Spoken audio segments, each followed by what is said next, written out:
पनमासन के पातर गौरी दाई फूलबा कोना के लोढ़ती है।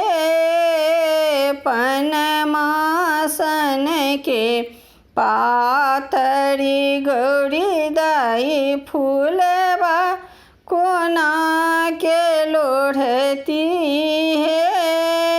कथी भरल छनी डाली साजी, कथी भरल पन बसना हे।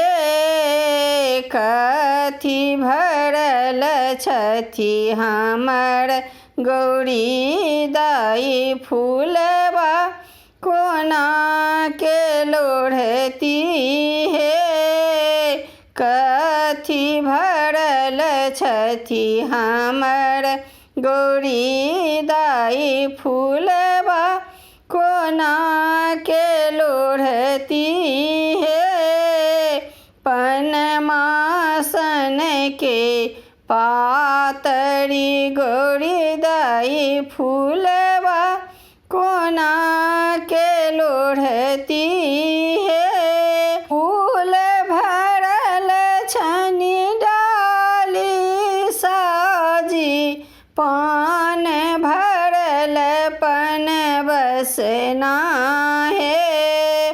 फूल भरल छनी डाली साजी, पान भरल पन बसना है। सिंदूर भरल छथि हमर गौरी दाई फूलबा कोना के लोढ़ती है। सिंदूर भरल छथि हमर गौरी दाई फूलबा कोना के लोढ़ती है।